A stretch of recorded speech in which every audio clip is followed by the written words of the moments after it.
Hi friend, live 5 open study में आपका स्वागत है। मैं उपेंद्र कुमार संविधान का एक टॉपिक लेकर हाजिर हूँ। इस टॉपिक का नाम है राष्ट्रीय चिन्ह, यानी इसका पार्ट 1 पहले बना चुका हूँ और इसका पार्ट 2 है, यानी राष्ट्रीय चिन्ह के बारे में। यह मेरा क्या है, पार्ट या दूसरा है मेरा पार्ट। तो आइए देखते हैं ये राष्ट्रीय चिन्ह में क्या क्या मतलब आगे देखते हैं। राष्ट्रीय सबसे पहले है राष्ट्रीय पंचांग। राष्ट्रीय पंचांग तो 22 मार्च 1957 ईस्वी को ग्रीगेरियन कैलेंडर के साथ शक संवत पर आधारित पंचांग को अपनाया गया। यानी पूछेगा भारत का राष्ट्रीय पंचांग किस पर आधारित है, तो बोलेंगे शक संवत पर आधारित है। किस पर आधारित है? शक संवत पर आधारित। जो कब इसको मतलब अपनाया गया था? 22 मार्च 1957 ईस्वी को अपनाया गया। 22 मार्च 1957 ईस्वी को अपनाया गया शक संवत। जानते हैं ना शक संवत कौन स्टार्ट किया था? कनिष्क।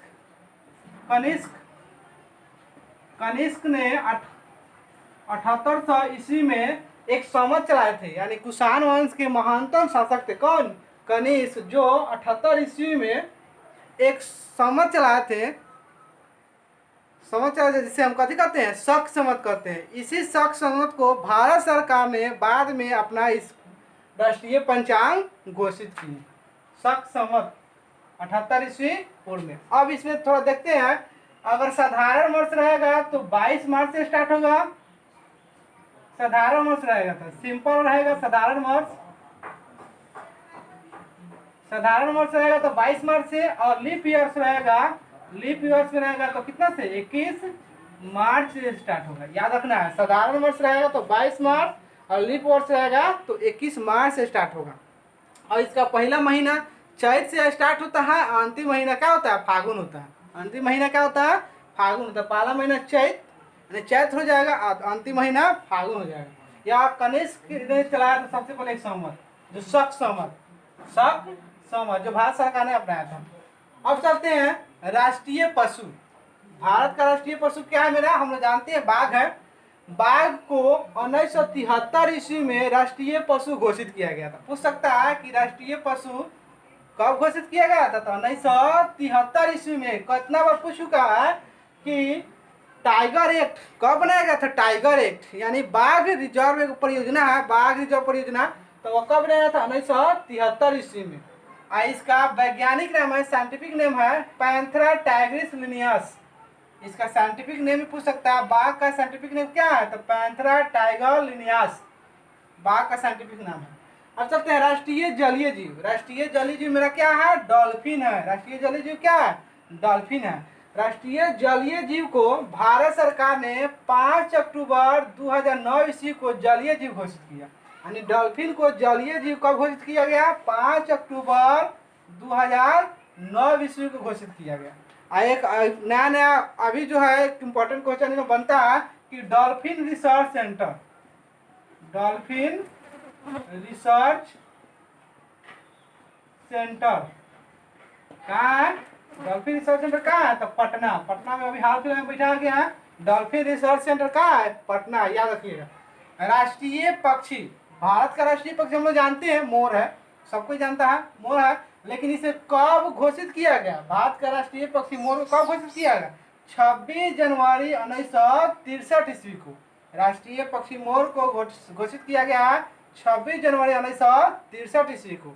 और इसका वैज्ञानिक नाम है मोर का पाओक्रिस्टेटस। एग्जाम में पूछता है कि मोर का वैज्ञानिक नाम क्या है, साइंटिफिक नेम, तो बोलेंगे पाओक्रिस्टेटस, ये मोर का। अगला है राष्ट्रीय नदी। हम जानते हैं भारत का राष्ट्रीय नदी क्या है? गंगा है, सबको जानता है गंगा है। गंगा सबसे बड़ी नदी है। भारत का सबसे बड़ी नदी कौन सा है? गंगा है। और कितने राज्य से बहती है? 5 राज्यों से बहती है। सबसे पहला उत्तराखंड, उत्तर प्रदेश, बिहार, उसके बाद झारखंड। झारखंड का एक जिला लगता है साहेबगंज, उसके बाद पश्चिम बंगाल। यानी 5 राज्य से गुजरती है। तो राष्ट्रीय नदी क्या है? गंगा। इसे कब घोषित किया गया राष्ट्रीय नदी? तो 4 जनवरी 2008 ईस्वी को राष्ट्रीय नदी को घोषित किया गया है, 4 जनवरी 2008 ईस्वी को। अब आगे चलते हैं भारत का विरासत पशु। भारत का विरासत पशु क्या है मेरा? हाथी है। क्या है?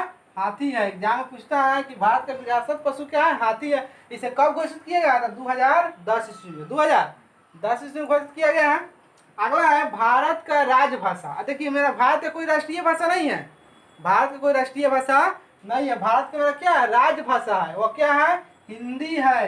हिंदी मेरा क्या है, राजभाषा है। और इसे कब इसे अपनाया गया, यानी कब इसे मतलब राजभाषा अपनाया गया, तो 14 सितंबर 1943 ईस्वी को।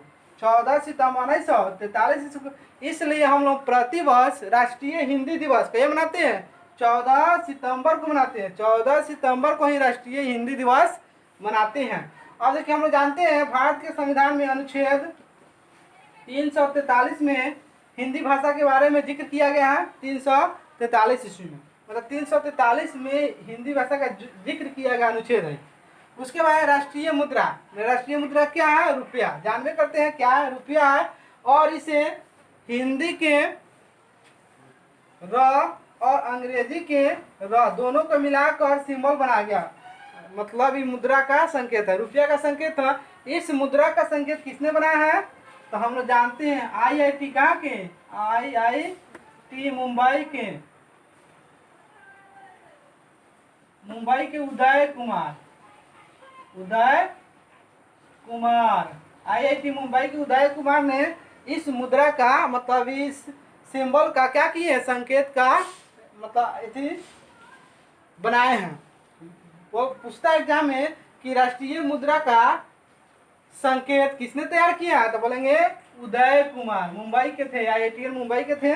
और इसे 2010 में अपनाया गया। कब अपनाया गया, 2010 ईस्वी में अपनाया गया। और ऐसा होने वाला यानी ऐसा संकेत जारी करने वाला भारत 5वां देश बन गया। इससे पहले 4 देश था, भारत या क्या हो गया, 5वां देश बन गया। चलिए आगे देखते हैं राष्ट्रीय योजना। राष्ट्रीय योजना के बारे में देखते हैं। मेरा राष्ट्रीय योजना क्या है, तो पंचवर्षीय योजना। राष्ट्रीय योजना पूछा जाएगा तो क्या है, पंचवर्षीय योजना। इसे कब शुरू किया गया था, तो 1951 ईस्वी में। एग्जाम में पूछता है कि राष्ट्रीय पंचवर्षीय योजना कब शुरू किया गया, तो 1951 ईस्वी में। कब हो मतलब अभी तक कितना पंचवर्षीय योजना लागू हो चुका है, तो मेरा यह 12 गो पंचवर्षीय योजना लागू हो चुका है। 12 तक पंचवर्षीय योजना लागू हो चुका है। राष्ट्रीय दस्तावेज। राष्ट्रीय दस्तावेज मेरा क्या है, श्वेत पत्र, यानी श्वेत पत्र में राष्ट्रीय दस्तावेज है। राष्ट्रीय विदेश नीति, मतलब राष्ट्रीय विदेश नीति, भारत का विदेश नीति कैसा है, तो वह है गुट निरपेक्षता। कैसा है, गुट निरपेक्षता है। राष्ट्रीय वृक्ष। राष्ट्रीय वृक्ष हम जानते हैं क्या है, बरगद है। अब एग्जाम में ये नहीं पूछेगा कि राष्ट्रीय वृक्ष क्या है, बरगद, तो सबको जानता है बरगद है। एग्जाम में यह पूछेगा कि बरगद का साइंटिफिक नेम क्या होता है, यानी वैज्ञानिक, फाइकस बेगालेसिस। फाइकस बेगालेसिस होता है। एग्जाम में ये नहीं पूछेगा कि राष्ट्रीय वृक्ष बरगद है, बरगद तो सब कोई जानता है। यह पूछेगा कि बरगद का साइंटिफिक नेम क्या होता है, तो फाइकस बेगालेसिस। अब देखिए राष्ट्रीय लिपि क्या है मेरा, देवनागरी। सब कोई जानता है राष्ट्रीय लिपि क्या है, देवनागरी है। राष्ट्रीय वाक्य क्या है मेरा, तो सत्यमेव जयते। राष्ट्रीय वाक्य सत्यमेव जयते, यानी यह कहां से लिया गया, तो मुंडको उपनिषद से। मुंडको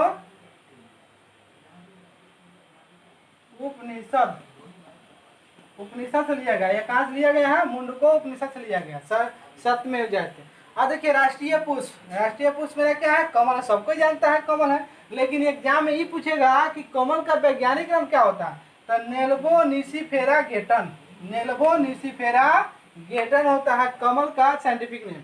राष्ट्रीय खेल क्या है मेरा, हॉकी। सबको जानता है मेरा भारत का राष्ट्रीय खेल क्या है, हॉकी है। और हॉकी किस लिए राष्ट्रीय खेल है, क्योंकि हम जानते हैं हॉकी के जादूगर मेजर ध्यानचंद जो बहुत सारा गोल्ड मेडल जीते थे, इसलिए उनके सम्मान में रखा गया राष्ट्रीय खेल हॉकी। जो 22 राष्ट्रीय खेल मेरा क्या हो गया, हॉकी हो गया। राष्ट्रीय खेल हॉकी हो गया। जो 29 अगस्त को क्या मनाया जाता है, खेल दिवस मनाया जाता है। राष्ट्रीय पुरस्कार। भारत का राष्ट्रीय पुरस्कार क्या है, तो भारत रत्न है। भारत मेरा क्या है, रत्न राष्ट्रीय पुरस्कार। इसे कब शुरू किया गया, 1954 ईस्वी में शुरू किया। पहले किसे मिला, तो सर्वपल्ली राधा कृष्णन को मिले। यानी भारत में सबसे पहले शुरू किया 1954 ईस्वी में। सर्वपल्ली सबसे पहले किसे मिला, तो भारत के प्रथम उपराष्ट्रपति सर्वपल्ली राधा कृष्णन को मिले। तो ये मेरा था राष्ट्रीय चिन्ह से संबंधित आई होप अगर आपको यह वीडियो पसंद आया होगा तो लाइक शेयर और सब्सक्राइब कीजिएगा और साथ ही साथ कमेंट कीजिएगा और कमेंट बॉक्स में डालिएगा यह वीडियो आप लोगों का कैसा लगा। तब तक के लिए जय हिंद, फिर मिलेंगे नेक्स्ट वीडियो में।